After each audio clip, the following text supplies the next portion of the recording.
मित्रांनो नमस्कार. आपण आता पोलीस भरतीच्या जीके घटकाची माहिती घेणार आहोत आणि यामध्ये आपण कोणकोणते घटक कसे घेणार आहोत, त्याची कशी माहिती आहे, तुम्ही काय अभ्यास केला पाहिजे, ह्या सगळ्या गोष्टी शिकवणार आहोत.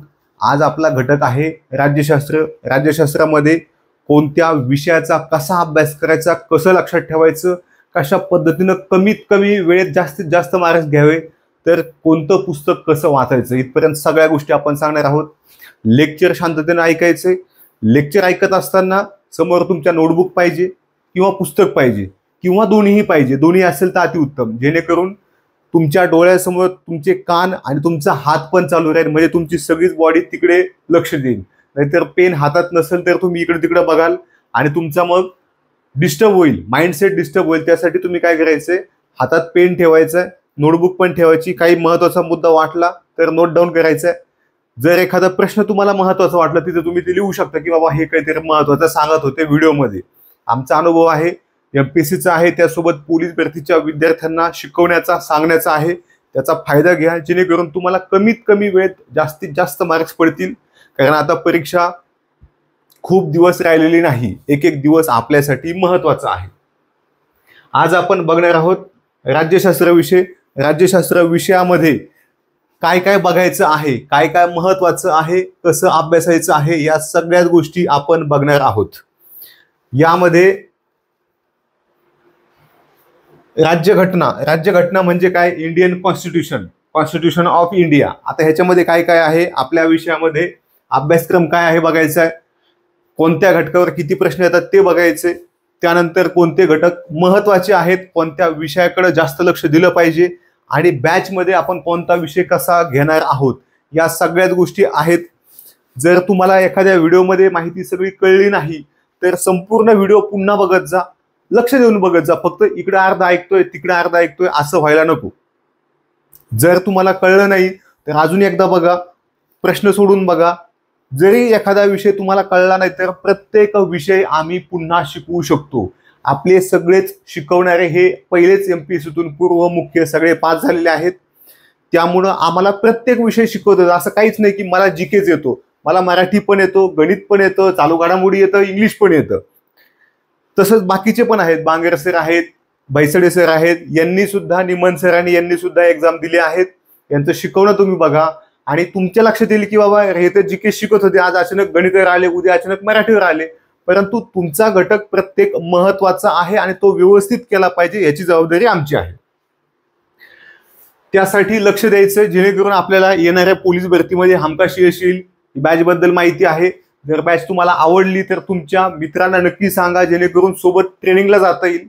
सध्या अजूनही ऑफर चालू आहे, तुम्ही त्याचा फायदा घेऊ शकता. प्रत्येक घटक तुम्हाला व्यवस्थित शिकवला जाईल. सगळे आपले टीचर व्यवस्थित आहेत. अभ्यासाची स्ट्रॅटेजी बघा आणि तुम्हाला जर एखादी गोष्ट कळाली नाही किंवा वाईट वाटली, जे काय असेल ते आम्हाला कळवा, जेणेकरून आम्हाला त्याच्यावर अजून सांगता येईल. पेपर कसा सोडवायचा, प्रश्न कसे सोडवायचे, हे सुद्धा आपण वेगवेगळ्या लेक्चरमध्ये बघणार आहोत. या पुस्तकावर मात्र आपल्याला फोकस ठेवावा लागणार आहे. ठीक आहे. जोपर्यंत नवीन आवृत्ती येत नाही तोपर्यंत 44,000 प्लस या पुस्तकातून आपल्याला झालेले प्रश्न दररोजच्या दररोज सगळ्याच विषयांचे बघायचे. असं काहीच नाही की मी फक्त जीकेचे सांगेल. आपल्यासाठी प्रत्येकच प्रश्न महत्त्वाचा आहे, परंतु जीके हा विषय आधीपासून सांगत आहोत आपण की सगळ्यात मोठा आहे, सगळ्यात महत्त्वाचा आहे. आणि सगळ्यात महत्त्वाचा असल्यामुळं, सगळ्यात मोठा असल्यामुळं आपल्याला त्याला वेळ सुद्धा जास्त देणं महत्त्वाचं आहे. कारण कधी कधी जीके घटकावर प्रचंड प्रश्न येतात. आता उद्या पेपर कोण कसा काढणार आहे हे तुम्हालाही माहित नाही, मलाही माहित नाही आणि पेपर काढणाऱ्याला माहित नाही. माझी बदली ठाण्यात असेल की नागपूरला असेल, त्याच्यामुळे आपण काहीच बोलू शकत नाहीत. ठीक आहे. तर बघा, अभ्यासक्रम मोठा आहे, जीकेचा आहे, पॉलिटिक्सचा आहे. कारण जीकेमध्ये 6 विषय आहेत, परंतु ठराविक घटकावर ठराविक टाईपचे प्रश्न पुन्हा पुन्हा येतात. म्हणजे आपल्यासाठी पॉझिटिव्ह गोष्ट काय की आपल्याला खूप जास्त अभ्यासायचं नाही, पण सिस्टमॅटिक आणि योग्य वेळेत अभ्यासायचं आहे. मागच्या भरतीपेक्षा या भरतीत निम्म्याच जागा आहेत, म्हणजे स्पर्धा दुप्पट आहे. स्पर्धा दुप्पट आहे म्हणजे आपल्याला दुप्पट अभ्यास करणं आलं तरच आपलं होऊ शकतंय. आणि होतंय, फक्त आम्ही सांगतो त्याच्याकडे लक्ष द्या, सांगू तो अभ्यास करा. आणि वोटिंग करत असताना टेलिग्रामला इकडे तिकडे योग्य ती करा की बाबा हा उगाच आम्हाला लेक्चर आवडलं म्हणायचं, नाही आवडलं नाही म्हणायचं. म्हणजे काय होतंय, तुम्ही जर उगाच आवडून सुद्धा चुकीचं वोटिंग केलं की नाही आवडलं, तर अशा वेळेस काय होतंय, आम्हाला ते लेक्चर पुन्हा घ्यायचं म्हणजे जे तुम्हाला एक एक्स्ट्रा काहीतरी वेगळं लेक्चरमध्ये आम्ही देणार ते तुम्हाला मिळणार नाही. त्यामुळं जर तुम्हाला नाही आवडलं, खरंच नाही म्हणून सांगायचं, पण आवडलं तर आवडलं म्हणायचं. म्हणजे आपल्याला जे नंतर फास्ट रिव्हिजन होणार आहे अजून एखाद्या वेळेस, किंवा जे घटक कळले नाहीत ते पुन्हा शिकून होणार आहेत, त्यासाठी आपल्याला हे सगळं बघायचं आहे. संकल्पना एकदा समजल्यावर तुम्हाला इंटरेस्ट वाढतो, त्यामुळं आपल्याला प्रत्येक घटक समजून घेणं आवश्यक आहे. आता राज्यशास्त्र, राजकारण हे तुम्ही व्यवस्थित अभ्यासलं असेल, इलेक्शन बघितलं असतील, ग्रामपंचायत असेल, अगदी संसद असेल, विविध आयोग असतील, ह्याचा तुम्ही कुठं ना कुठं न्यूजपेपरमध्ये संदर्भ बघत असता. आपले न्यूजपेपर हे सगळे राजकीय आहेत, त्यामुळे राजकीयच बातम्या असतात. आणि आपली एक्झाम होईपर्यंत पोलीस भरतीच्या विद्यार्थ्यांनी न्यूजपेपरच्या जास्त नादी लागायचं नाही. आपल्या न्यूजपेपरमध्ये जर तुम्ही पहिल्या पानावर 10 बातम्या असतील तर 10 पैकी 9 बातम्या फक्त हेच असतं, पवार साहेब कोणावर बोलले, ठाकरे साहेब कोणावर बोलले, संजय राऊत काय म्हणले आणि मोदींचं काय झालं, ह्याचा आणि अभ्यासाचा काहीही संबंध नसतो. चालू घडामोडीच्या नोट्स आम्ही छानपैकी तुम्हाला देऊ. तुम्हाला स्वतःला जर पाहिजे असेल तर अजून 4 पुस्तकं वाचा, परंतु न्यूजपेपर आणि बातम्या ह्या अभ्यासासाठी म्हणून बघायच्या नाहीत. न्यूजपेपर वाचला तर 5 मिनिटात वाचून टाकून द्यायचा, त्याचा काहीच गरज नाही आपल्याला. आपली काही UPSCची परीक्षा नाही, आपल्याला चालू घडामोडीचे प्रश्न येतात कधी, तेव्हा आम्ही तुम्हाला व्यवस्थित देऊ, ठीक आहे. पण तुम्हाला जे येतंय तेच आम्ही देऊ. उगाच न्यूजपेपरमधून वेळ व्हायला घालू नका. तर तुम्हाला तिथे 2 तास लागतील दररोज नोट्स काढायचे म्हणलं तर, त्याच्यामुळे त्या काढत बसायच्या नाही. कुठल्याही टेलिग्रामच्या पण नादी लागायचं नाही. जे काय असेल ते आपण बॅचमध्ये टाकू, शेवटी ते तुम्हाला 2दा 3दा सुद्धा बघता येईल. आणि तरीही अडचण आली तर आपण पुन्हा शिकू, ठीक आहे. ही संकल्पना एकदा नीट वाचली की आपल्याला इंटरेस्ट वाढतोय. आणि काही गोष्टी पाठांतराच्या आहेत, पण अगोदर समजून घ्यायचे. तुम्ही उगाच पाठ करत बसले की बाबा राष्ट्रपती राजीनामा उपराष्ट्रपतीकडे देतो, हा ठीक आहे देतो, पण का देतो हे जर तुम्हाला कळलं तर ते अजून समजायला सोपं जातं, ठीक आहे. जेव्हा तुमच्या शाळेत असताना मुख्याध्यापक गैरहजर असताना आपोआप उपमुख्याध्यापक हे मुख्याध्यापक पदाच्या खुर्चीवर जाऊन बसायचे, तोच नियम तिकडे आहे. पण जेव्हा तुम्हाला ही गोष्ट समजती, अरे असा अच्छा शाळेतच असं होतं म्हणून आपल्याला आता असं आहे, तर त्यावेळेस ते तुम्हाला समजायला सोपं जातं, ठीक आहे. तर अशा वेळेस आपल्याला काय करायचंय, ह्या गोष्टींकडे लक्ष द्यायचं. प्रश्न किती आलेत हे पण बघायचंय. पॉलिटीला साधारणपणे एका परीक्षेमध्ये 4 ते 5 प्रश्न येतात, परंतु त्याच्यापेक्षा जास्त सुद्धा प्रश्न आलेले आहेत आणि त्याची आपल्याला तयारी ठेवायची आहे.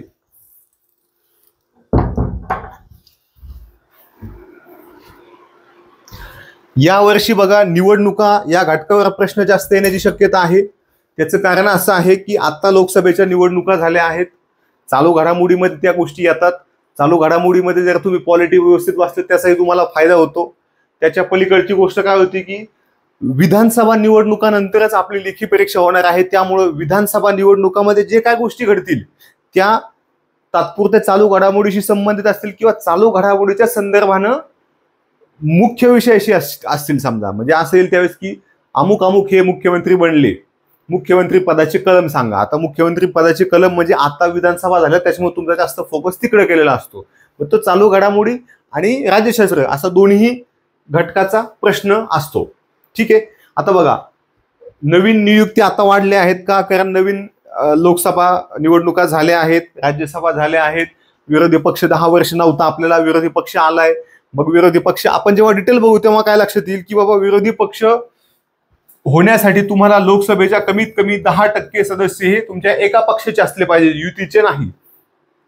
इथून मागे काँग्रेसला समजा 543 म्हणजे कमीत कमी 54 जागा तरी पाहिजे होते, तरच विरोधी पक्ष होऊ शकत होता. परंतु काँग्रेसचे एकट्याचे 50-52 चालले होते, 54 होत नव्हते. त्यामुळे त्यांना विरोधी पक्षनेतेपद हे मिळत नव्हतं. म्हणून आता ह्या वर्षी काँग्रेसला चांगल्या जागा मिळाल्या आणि त्यांना ते विरोधी पक्षनेतेपद द्यावं लागलं, जे काय असेल ते. मग आपल्याला तो प्रश्न आला तर आपल्याला सांगता आला पाहिजे, जो की तुम्हाला भविष्यात आयुष्यात उपयोगी आहे. जेव्हा तुम्ही 4 चौघात जाता तेव्हाही त्या ज्ञानाचा उपयोग होतो. आणि सगळ्यात महत्वाचं आपल्याला परीक्षा पास होण्यासाठी ते महत्वाचं आहे. आता बघा कोणकोणत्या घटकावर जास्त प्रश्न असतात. आपण आता घटक बघूया. तुम्ही जर आपलं बुक बघितलं असेल, म्हणजे आपलं म्हणजे मी काय घ्या म्हणणार नाही कारण ऑलरेडी तुमच्याकडे आहेच ते. तर ह्या बुकमध्ये जेव्हा तुम्ही इंडेक्स बघताय, तुम्हाला इंडेक्समध्ये लक्षात येते की आपल्याला कोणकोणते घटक महत्वाचे आहेत, कोणकोणत्या घटकावर कशा प्रकारचे प्रश्न आले आहेत, आणि मग काय खोली आहे त्यांची, कोणता कलम पुन्हा पुन्हा येतोय, कोणता पाठ करायचा, कोणता नाही करायचा. आता बघा, आपल्याकडे जरी घटनेमध्ये 395 कलम असली तरी 395 कलम हे तुमच्या युपीएससीत पहिल्या आलेल्या विद्यार्थ्याला सुद्धा माहिती नसतात, पहिल्या 10ला मिळून सुद्धा माहिती नसतात. आपल्या एमपीएससीचा काही संबंधच नाही. आणि पोलीस भरतीत सगळे मिळून एक 15 ते 20 कलम लक्षात ठेवायचे जे अति महत्वाचे आहेत. त्याच्या पलीकडे महत्वाचे कलम नाहीत, ते लक्षात ठेवायचे पण नाहीत. कोणी जर नोट्स दिल्या तर तुम्ही पण समजून घ्यायचं की बाबा ह्यालाच काय कळत नाही. ठीक आहे. बघा, प्राथमिक माहिती संविधान आहे. संविधानात तुम्ही फोटो बघताय की डॉक्टर बाबासाहेब आंबेडकर आहेत, पंडित जवाहरलाल नेहरू आहेत, सरदार पटेल आहेत आणि इतर बाकीचे लोक आहेत. राजेंद्र प्रसाद तेव्हाचे पहिले राष्ट्रपती. मग हे जर फोटो तुम्ही बघितले की बाबा हे पहिले राष्ट्रपती, अजून फोटो बघितले की अजून क्लिअर होतं. हे पहिले पंतप्रधान, पहिले गृहमंत्री, आता हे काय मला आठवणार, आणि हे आपल्या घटनेचे शिल्पकार. मग अशा गोष्टी जेव्हा तुम्ही बघता, लक्षात येतं तुमच्या, वाचता तुम्ही पुन्हा पुन्हा, ऑटोमॅटिक पाठ होऊन जातं. बघा, प्रत्येकाला शेवटी शून्यापासून सुरुवात करावी लागते. जेव्हा तुम्ही शाळेत गेला होता पहिल्या दिवशी काय तुम्हाला सगळं येत नव्हतं. पहिल्या दिवशी तुम्हाला वाचता येत नव्हतं. तुम्हाला हाणून मारून आई वडिलांनी, शेजाऱ्यांनी, शिक्षकांनी 1-2 शिकवले. ते 1-2 शिकवण्यासाठी तुम्ही काय काय नाटकं केले होते तुम्हाला माहितीये. आणि आता आपल्याला पोलीस भरती करत असताना किंवा कुठलीही परीक्षा देत असताना, कुठल्याही गोष्टीची नवीन सुरुवात करत असताना सुरुवातीला यश येत नसतं. आणि ते हळूहळू जेव्हा तुम्ही हळूहळू शिकता, पुन्हा पुन्हा वाचता, लिहिता, बोलता, ऐकता, तेव्हा ते ऑटोमॅटिक त्याचा सराव होत असतो. त्यामुळं जरी एखाद्याला कमी मार्क येत असतील तरी त्याचा विचार करायचा नाही. कोणत्या घटकावर जास्त प्रश्न असतात? पुढचा घटक आहे संसद, विधिमंडळ. मग आता संसद म्हणजे काय? संसद म्हणजे काय? राष्ट्रपती, लोकसभा, राज्यसभा या 3 घटकांचा मिळून काय झालेले आहे? संसद झालेली आहे. मग संसदेमध्ये काय? राष्ट्रपती सोबत नंतर ते उपराष्ट्रपती, लोकसभा, राज्यसभा, पंतप्रधान, मंत्रिमंडळ, हे सगळ्याच गोष्टी आल्या. त्यासोबतच त्याचप्रमाणे विधानमंडळात सुद्धा असतं की विधानसभा, विधान परिषद. आता विधान परिषद काय सगळ्या राज्यात नाही, ते आपण पुढे डिटेल बघू त्याचं. पण मग काय प्रश्न काय येतात आपल्याला की विधानसभेचे सध्याचे अध्यक्ष कोण आहेत, सदस्य संख्या किती आहे, विरोधी पक्ष नेता कोण आहे, कोणत्या कालमानुसार स्थापना होते, संसदेचं हिवाळी अधिवेशन कुठं होतं, मुख्यालय कुठं आहे. म्हणजे अशा बेसिक प्रश्न असतात. ते आपण सगळे घेऊच, पण विसरायचं नाहीये. ठीक आहे. सांगितलेल्या गोष्टी करायच्या आहेत. महत्वाच्या पदावरील व्यक्ती हा एक घटक आपल्याला चालू घडामोडी प्लस राज्यशास्त्र, कारण बहुतेक महत्वाच्या पदावरील व्यक्ती ह्या राजकीयच असतात. त्यामुळे आपल्याला राजकीयच प्रश्न येतात आणि आपल्याला राजकीयच द्यायचे आहेत. मग आपल्याला माहिती की कोणकोणते पदावरची व्यक्ती येतात. राष्ट्रपती कितवे आहेत, उपराष्ट्रपती कितवे आहेत, नाव काय, कधीपासून आहेत, त्यांना शपथ कोणी दिली. मग ते सगळेचे सगळे जे महत्वाचे 20-25 पद आहेत ते सगळे आपल्याला डिटेल बघावेच लागतात. आणि त्यासोबत चालू घडामोडीशी संबंधित आत्ताचे ते कितवे आहेत, त्यांची नियुक्ती कोणी केली, शपथ कोणी दिली, त्यांनी राजीनामा दिला तर कोणाकडे दिला, या गोष्टी सुद्धा बघायच्या असतात. कोणत्या घटकावर जास्त प्रश्न येतात? त्याच्यामध्ये महत्वाचा एक छोटासा घटक आहे मूलभूत हक्क, मार्गदर्शक तत्वे आणि मूलभूत कर्तव्य. आता हे जास्त वाचत गेलं तर खूप कॉम्प्लिकेटेड आहे, पण आपल्या परीक्षेच्या दृष्टीने खूपच सोपं आहे. मूलभूत हक्क होते आणि तत्व हे मूळ घटनेत होते. ठीक आहे. पण कर्तव्य मात्र आपण नंतर टाकले, 42व्या घटना दुरुस्तीने टाकले. मग किती टाकले, त्याच्यासाठी समिती कोणती होती, ह्या सगळ्या गोष्टी ऑटोमॅटिक तुमच्या कव्हर केल्या जातील. प्रत्येक त्यासाठी आपण वेगवेगळ्या चॅप्टर घेणार आहोत. घटनात्मक जे आयोग आहेत ते वेगवेगळे आयोग आहेत. घटनात्मक नसलेले आयोग सुद्धा आहेत. घटनात्मक म्हणजे काय? ज्या आयोगाचा उल्लेख राज्य घटनेत आहे. उदाहरणार्थ निवडणूक आयोगाचा आहे पण वेतन आयोगाचा नाही. मग वेतन आयोग हा काय झाला? घटनात्मक नसलेला, बिगर घटनात्मक आयोग किंवा कायदेशीर आयोग म्हणू शकतो आपण त्याला.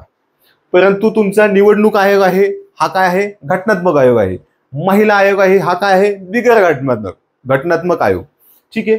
तर अशा पद्धतीने एक महत्वाचे घटनात्मक आयोग, त्यांच्या सध्या पदावर कोण आहे, त्यांची स्थापना कधी झाली, त्यांचं काम काय आहे, त्यांचं कलम काय आहे, ह्याच्या पलीकडे आपल्याला शक्यतो प्रश्न येत नाही. महत्वाचे काय आहेत आता ऐकताना सोपं वाटते, नंतर बऱ्याच आयोगांची संख्या वाढते.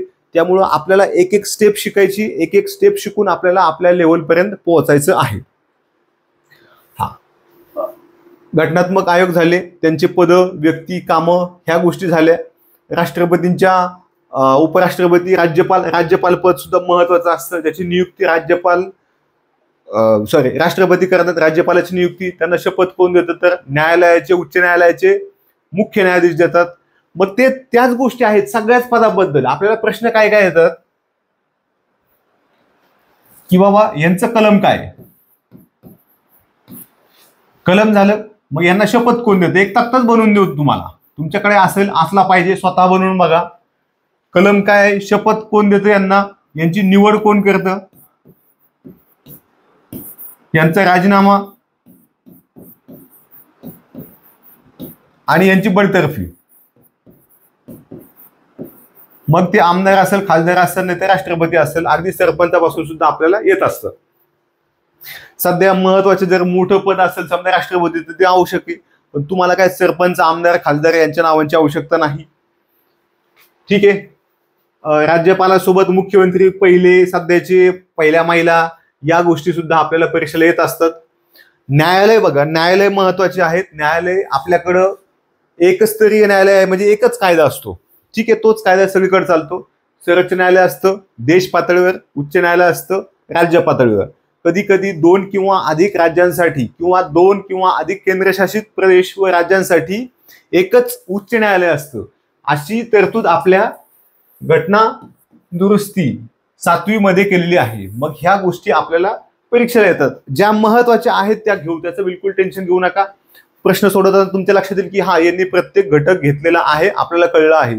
नाही कळलं तर पुन्हा शिकू. मग सर्वोच्च न्यायालय, उच्च न्यायालय यांच्या न्यायाधीशांची नियुक्ती कोण करतं, कसं करतं, कलम कोणता आहे, यांचं खंडपीठ आहे का, कुठं आहे, त्यांच्या न्यायाधीशांची संख्या किती आहे, सध्याचे प्रमुख कोण आहे, महिला कोणी आहेत का, किंवा पहिल्या महिला कोण आहेत, यासोबत त्यांचे राजीनामा कोण देतं, त्यांना शपथ कोण देतंय, या सगळ्या गोष्टी आपल्याला बघायच्या आहेत. यासोबतच वेगवेगळे छोटे छोटे न्यायालय असतात, जसं की जिल्हा न्यायालय, ग्राम न्यायालय, कौटुंबिक न्यायालय किंवा बाल न्यायालय, अशा वेगवेगळ्या संकल्पना असतात. त्याच्याबद्दल आपल्याला 1-2 ओळीत माहिती अपेक्षित आहे. त्याच्या पलीकडे प्रश्न जात नाही, परंतु आपल्याला ते माहिती असणं आवश्यक आहे. आता कोणकोणत्या घटकावर प्रश्न येतात त्याच्यामध्ये अजून एक आहे स्थानिक स्वराज्य संस्था. स्थानिक स्वराज्य संस्थामध्ये 2 टाईप आहेत. स्थानिक स्वराज्य संस्था म्हणजे आपल्या ग्रामपंचायत, नगर परिषद यांना काय म्हणतात, स्थानिक स्वराज्य संस्था म्हणतात. परंतु त्याच्यामध्ये 2 वेगळे टाईप आहेत. वेगळे टाईप म्हणजे काय आहे, एक मिनिट, स्लाइड मागं पुढे झाली. ठीक आहे. हा, स्थानिक स्वराज्य संस्था एक आहे ग्रामीण. ग्रामीण म्हणजे खेडेगावाशी संबंधित, आणि एक आहे नागरी. ग्रामीण म्हणजे काय, जिथं विखुरलेली विरळ लोकसंख्या असते, गावात राहतात, जिथं लोकांची संख्या कमी असते, लोक शेतात राहतात किंवा छोट्या छोट्या वस्तीवर राहतात, ह्याला काय म्हणतात, ग्रामीण स्थानिक स्वराज्य संस्था. आणि नागरीमध्ये काय असतं की जिथं नगर परिषद सारखी एखादी संस्था असते, नगर पंचायत असते, जिथं लोकसंख्या तुलनेत दाट असते, जिथं लोकांचं आर्थिक उत्पन्न जास्त असतं, त्याला काय म्हणतात, नागरी स्थानिक स्वराज्य संस्था. मग आता ग्रामीणमध्ये काय आहे, सगळ्यात महत्वाचा घटक आहे आपला ग्रामपंचायत,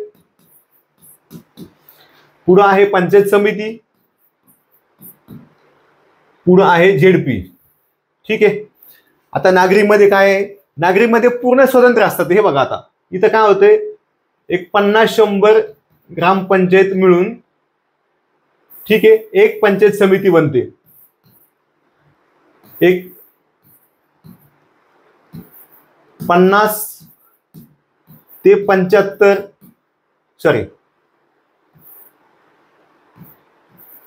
100 ते 150 पंचायत समिती म्हणून एक झेडपी बनत असते.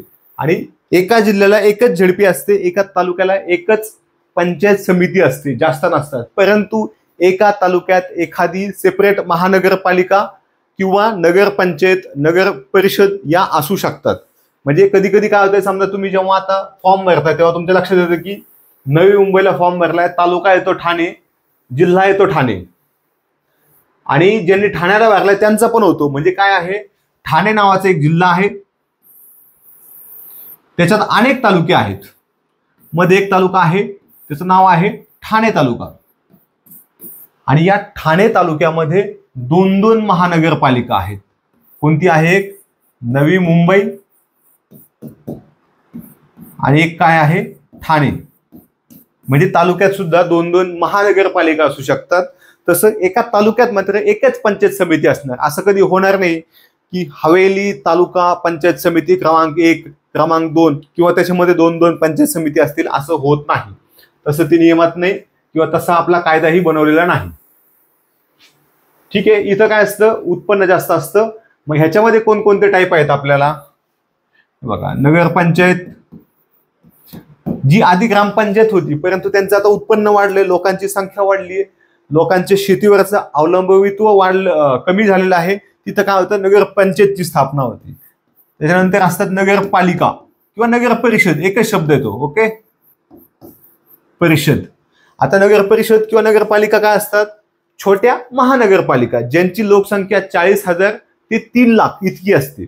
म्हणजे तुमची जर लोकसंख्या तुमच्या शहराची 2,90,000 असेल तर तुमच्याकडे नगर परिषद असते. आणि जर ती 3 लाख प्लस गेली तर तिथं ऑटोमॅटिक महानगरपालिका तयार होते. राज्य शासन तसा निर्णय काढतं. म्हणजे 3 लाख कमीत कमी लोकसंख्या, परंतु 3 लाखाच्या पुढे 1 कोटी असू द्या, 2 कोटी असू द्या, तिथं काय असतं? 3 लाख ते किती पण मनपा. ठीक आहे. अजून काय आहे इथं? औद्योगिक वसाहत असा एक शब्द आहे, औद्योगिक वसाहत. आता हे आपल्याला जास्त नाही, हे एमपीएससी मध्ये असतं, परंतु आपल्याला माहिती पाहिजे. जेवढी माहिती आवश्यक आहे तेवढीच आपण देऊ. मग यांचे वेगवेगळे प्रमुख आहेत. तुम्हाला माहिती आहे की सरपंच असतो, उपसरपंच असतो, ग्रामपंचायतीचे सदस्य असतात, त्यासोबत पंचायत समितीचा सभापती असतो, उपसभापती असतो, जिल्हा परिषदचा अध्यक्ष असतो, उपाध्यक्ष असतो. नगर परिषदेमध्ये मात्र नगराध्यक्ष असतो, महानगरपालिकेमध्ये महापौर असतो, नगरपंचायतला पण नगरपंचायतला पण नगराध्यक्षच असतो. आणि औद्योगिक वसाहतीमध्ये मात्र शासकीय कोणीतरी अधिकारी असतो, जो की तिथं प्रमुख असतो. हा, इतर आले एक कटक मंडळ आहे. डिटेलमध्ये आपण बघू तेव्हा सगळं आपल्याला ते बघावं लागणार आहे.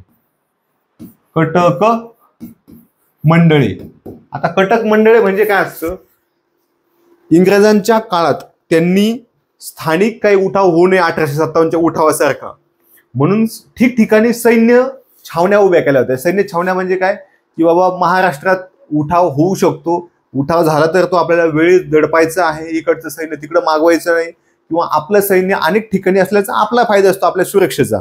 म्हणून त्यांनी काय केलं होतं की सैन्य वेगवेगळ्या ठिकाणी ठेवलं होतं. त्या काळात त्यांनी महाराष्ट्रात 7 ठिकाणी सैन्य ठेवलं होतं.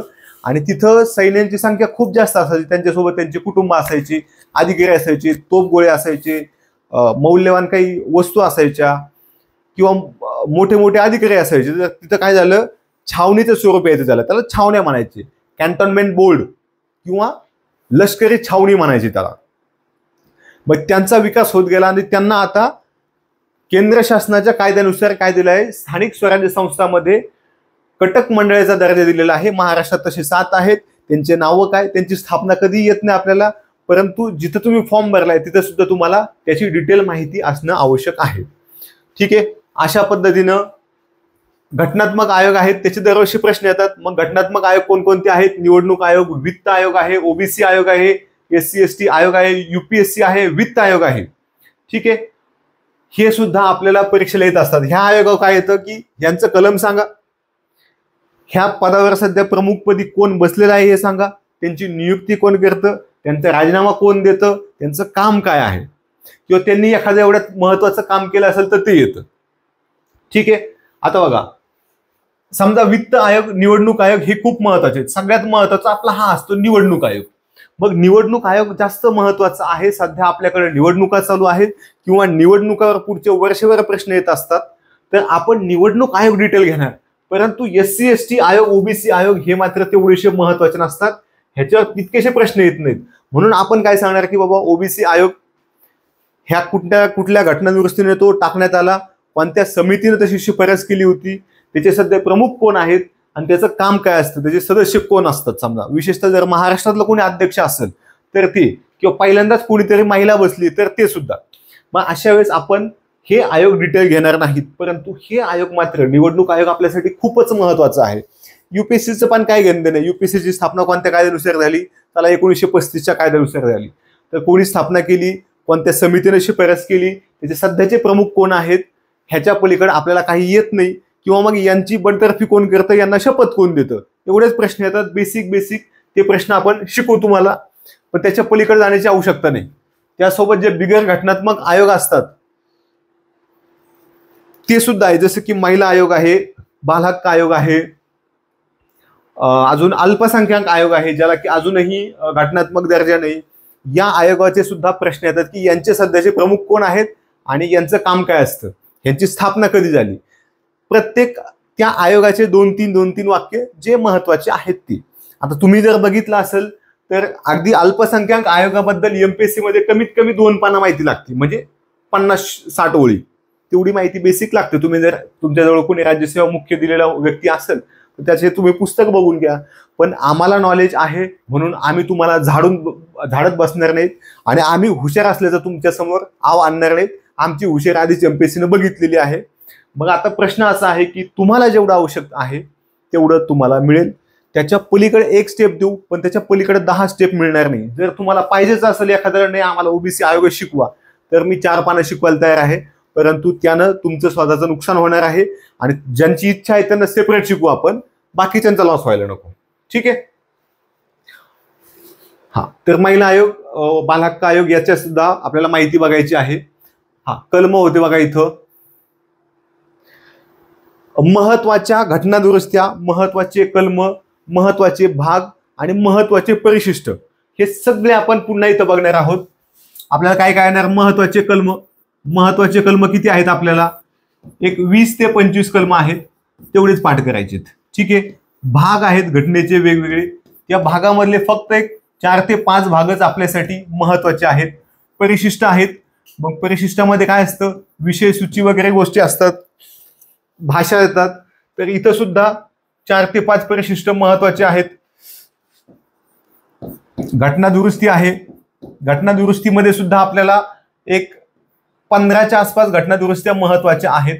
ह्याच्या पलीकडे जास्त जाण्याची आवश्यकता नाही. त्याच्यापैकी महत्वाच्या घटना दुरुस्त्या म्हणजे पहिली, 7वी, 42वी, 44वी, 52, 73, 74, 89, त्यानंतर 100च्या पुढे म्हणजे जे आता ईडब्ल्यूएस आरक्षण लागलं ते असेल, किंवा एससी एसटीच्या आरक्षणाला जी मुदतवाढ दिली लोकसभा आणि विधानसभेला ती असेल, यापर्यंतच्या घटना दुरुस्ती. आणि एवढ्या पुढच्या काळात एखादी झाली तर ती अति महत्वाची असेल, त्याच्यावर प्रश्न येण्याची खूप दाट शक्यता असेल. अशा पद्धतीने आपल्याला घटना दुरुस्त्या बघायच्यात.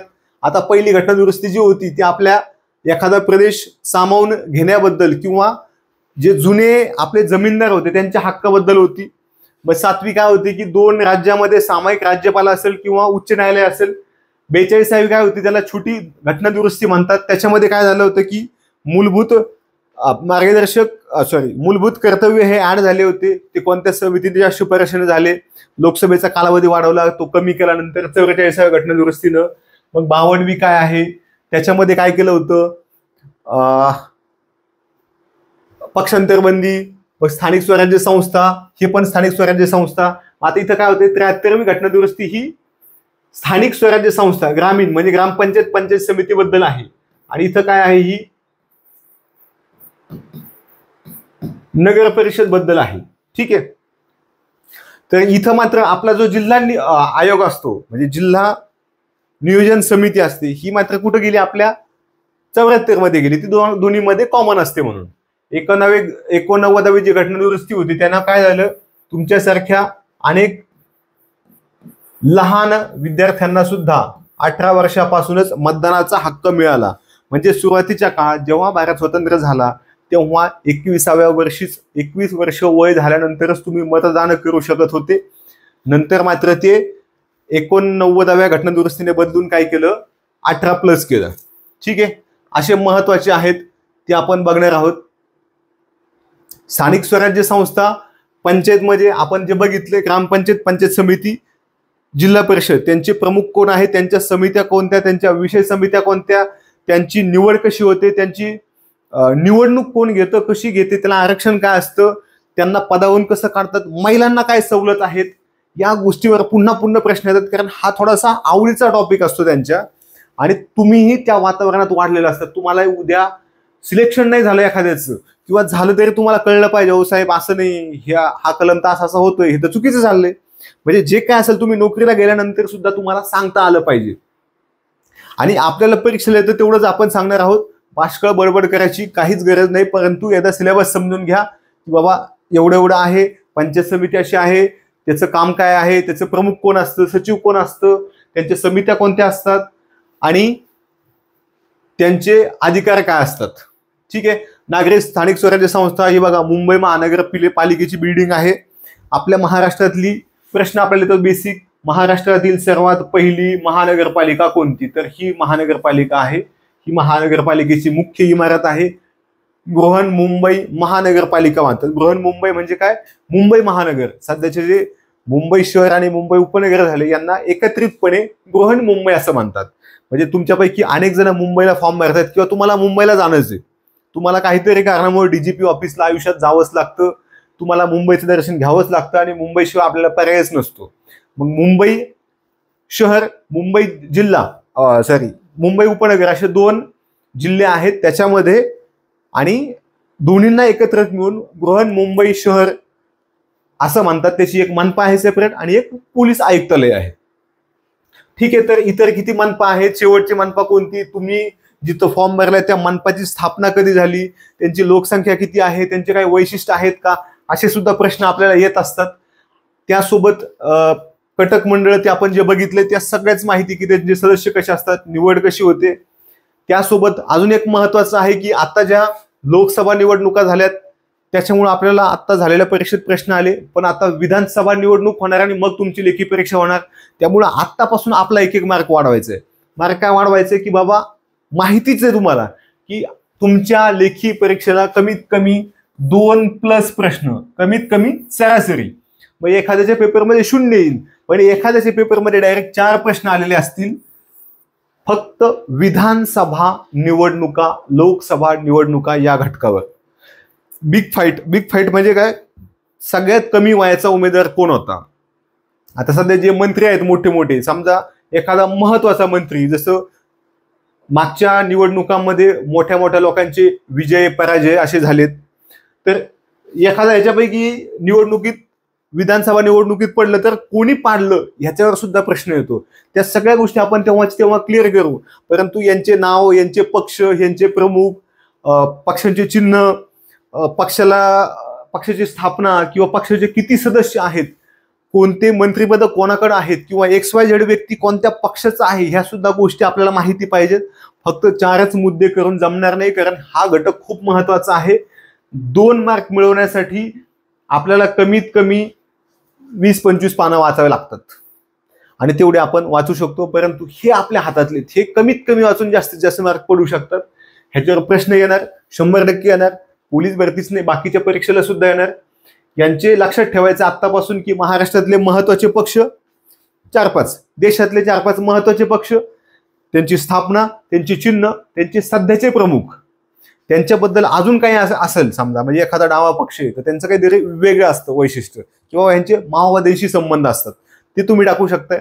समजा उद्धव ठाकरे आहेत, यांचं काय टाकू शकतो आपण की बाबा यांच्या वडिलांचा असा पक्ष होता, तो पक्ष फुटला. किंवा तुम्ही असं सांगू शकता की मुख्य शिवसेना पक्षातून शिवसेना उद्धव बाळासाहेब ठाकरे हा पक्ष वेगळा निघाला किंवा निवडणूक आयोगाने मान्यता दिली, जे काय असेल ते, मग त्यांचं पक्षचिन्ह हे वेगळं असतं. आता तुमचा पॉलिटिकल कन्सेप्ट कसाही असला तरी जे सत्य आहे ते स्वीकारायचं आहे. ठीक आहे. ह्याच्या पलीकडे काहीच नाही. अजूनही ज्यांनी बॅच घेतली नसेल त्यांनी सांगा त्यांना घ्यायला, जेणेकरून आपल्याला व्यवस्थित शिकवता येईल. आता व्यवस्थित शेड्यूल झालेलं आहे, तुम्हाला प्रत्येक गोष्ट मिळणार आहे व्यवस्थित. तुम्ही फक्त आता आम्ही सांगतो ह्याच्याकडे लक्ष द्या. आता हे टॉपिक झाल्यानंतर एकदा फक्त ओव्हरलुक करा त्या बुकमधून. त्यासोबत जर तुमच्याकडे इतर पुस्तकं असतील, समजा जसं की वर्दीचा राजमार्ग आहे,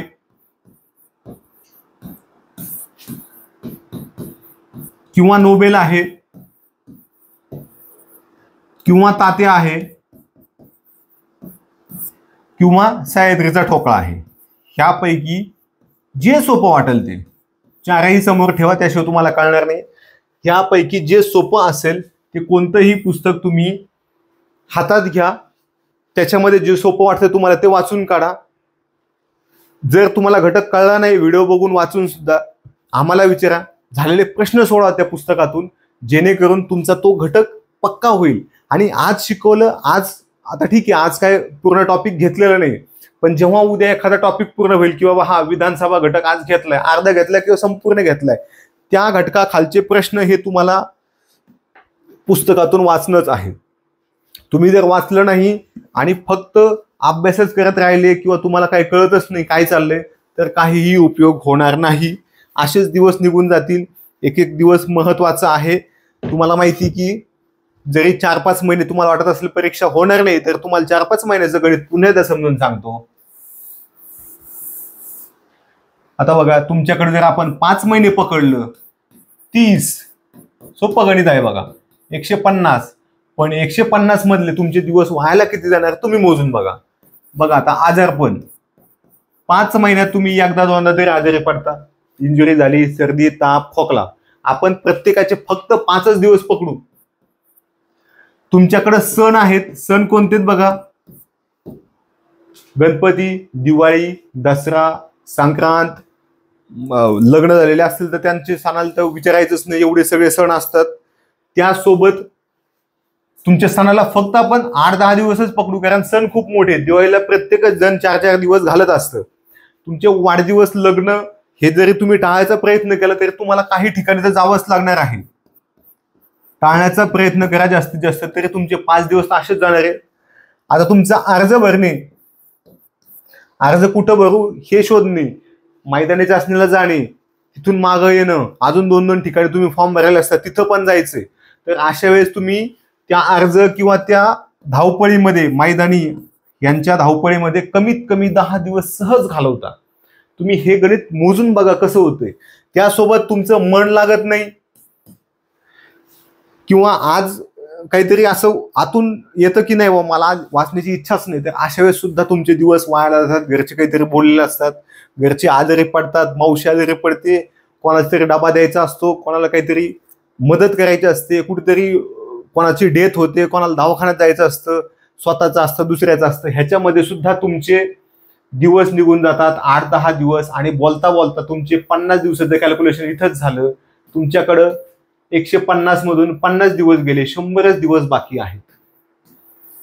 आणि या 100 दिवसामध्ये आपल्याला 4 मोठे मोठे विषय आहेत. त्याच्यापैकी जीकेला आपल्याला कमीत कमी 40-50 दिवस देणं आहे. फक्त जर असा वेगळा हिशोब काढला तर तुम्हाला दिवसात वेळच किती मिळतोय, सगळा मिळून 2 तास, सॉरी 5 तास 10 तास अभ्यासाला मिळू शकतात. एखादा जॉबवाला तर बिचाऱ्याला 5च तास मिळणार आहेत. ठीक आहे. आणि जर एखादा जॉबला नाही तर त्याला सुद्धा 10 तासाच्या पलीकडे मिळू शकत नाहीत.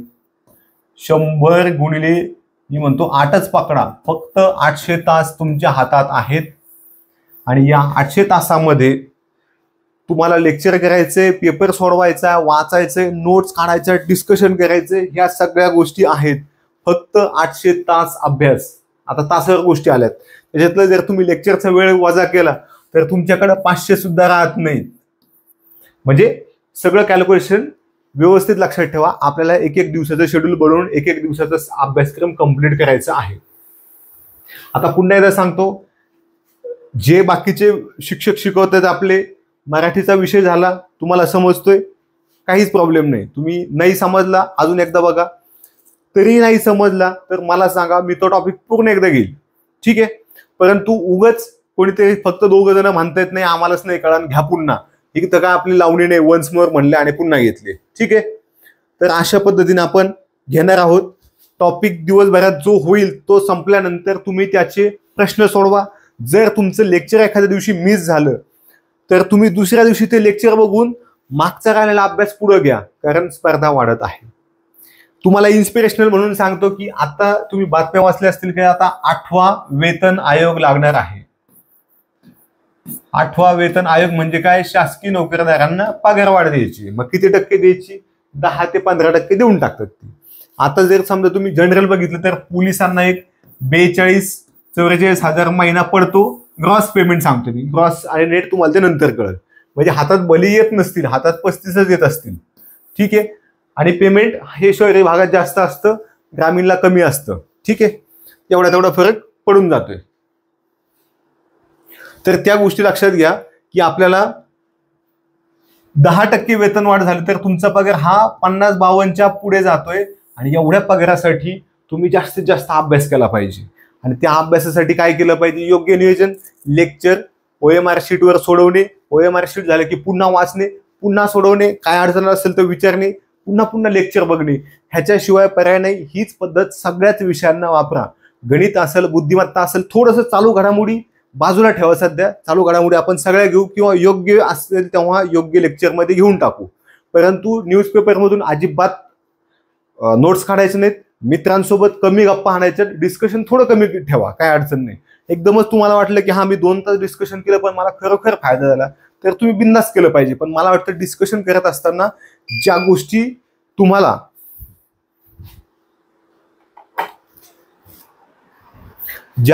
तुम्हाला कळत नाही तेवढ्याच गोष्टी डिस्कस करा. तेवढ्याच गोष्टी तुमच्या मित्राला, मैत्रिणीला विचारा.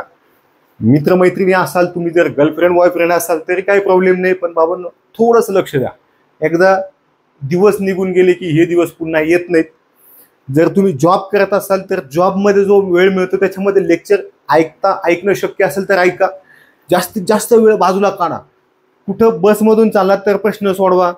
4 व्हीलर किंवा बसमधून चाललं तर कानात हेडफोन टाका, आपलं काहीतरी लेक्चर ऐका, बघा, प्रश्न सोडवा, पुस्तक उचकून सोडवा.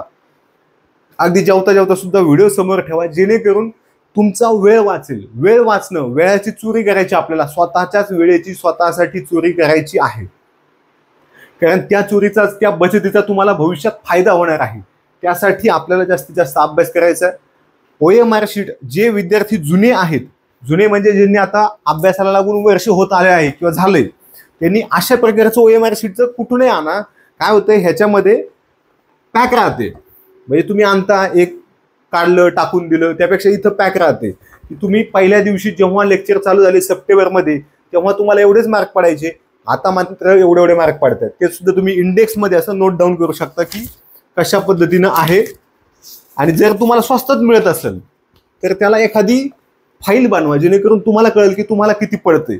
आणि त्यासोबत हे गोल करून, हे जे खेडेगावातले विद्यार्थी आहेत एकदम, ज्यांच्याकडे झेरॉक्स अगदी 2 रुपये 5 रुपयाला आहे, 10ला सुद्धा आहे, तिथं तुम्ही हेच पुस्तक वापरा. परंतु जे शहरात राहतात, म्हणजे पुण्यात आहे किंवा तालुक्याच्या ठिकाणी आहे, पण झेरॉक्स खूपच स्वस्त, 50-60 पैशाला देतात आम्हाला, तर तुम्ही ते झेरॉक्सच काढून घ्या, एका बाजूची का होईना. आणि असा जो शेवटी तक्ता आहे तो सगळ्यांनी भरायचा आहे. बघा की गणिताला किती प्रश्न आले होते, मला किती पडलेत, बुद्धिमत्तेला किती आले होते, मला किती पडलेत, आणि मग माझा कुठल्या विषयाला जास्त मार्क गेलेत, म्हणजे त्या विषयाकडे लक्ष द्यायला. ठीक आहे. ज्या चुका झाल्यात, जसं की पेपर सोडवताना अनेकदा असं होतं की काहीतरी मनात विचार येतात, मग ते काहीतरी कोणातरी बद्दल आपल्या मनात द्वेष असतो, प्रेम असतं, किंवा घरचे काहीतरी कटकट असते, मित्रांचे काहीतरी भांडणं असतात, रूममध्ये असतात, मैत्रिणींचे असतात, तर ते आपल्या डोक्यात आले तर लिहून ठेवायचं की असं डोक्यात होतं. भले कोणाला कळू द्यायचं नसेल तर वेगळ्या ह्याच्यामध्ये लिहा, परंतु त्या गोष्टी पुन्हा चुकायला नकोत, जेणेकरून आपल्या सिली मिस्टेक होणार नाही. त्या सिली मिस्टेक टाळण्यासाठी आत्तापासून तयारी ठेवायची आहे, आत्तापासून सराव करायचा आहे. जे जुने विद्यार्थी आहेत त्यांनी दररोज शक्य असेल तर एक क्वेश्चन पेपर झालेला कुठल्याही क्लासचा, कुठल्याही अकॅडमीचा, पण OMR शीटवर सोडवायचा आहे, जेणेकरून तुमचा जो वेळ वाचणार आहे त्याचा फायदा तुम्हाला जास्तीचे मार्क घ्यायला होईल आणि ह्या वाढत्या स्पर्धेला तुम्हाला सामोरं जाता येईल. ठीक आहे. आता पुढच्या लेक्चरमध्ये आपण डिटेलमध्ये तुम्हाला वाटेल तो कुठला एक घटक घेऊ, जेणेकरून आपल्याला ते सोपं जाईल. ठीक आहे. टेलिग्रामला व्यवस्थित वोटिंग करत जा, जेणेकरून आपल्याला तुमचा पुढचा प्लॅन बनवता येईल. खरंच एखादं लेक्चर आवडलं नाही तर आपण खरंच पुन्हा घेऊ, 1 नाही 10 घेऊ. ओके. अभ्यास व्यवस्थित चालू ठेवायचा आहे. बस थांबा आता. आणि आज जे बाकीच्या टीचर लोकांनी घेतलं त्याचा अभ्यास आजच कंप्लीट करून ठेवायचा. एखादी नोटबुक बनवून ठेवायची की बाबा एवढं लेक्चर सांगितलं होतं आम्हाला, एवढं केलं. ठीक आहे. जय हिंद. धन्यवाद.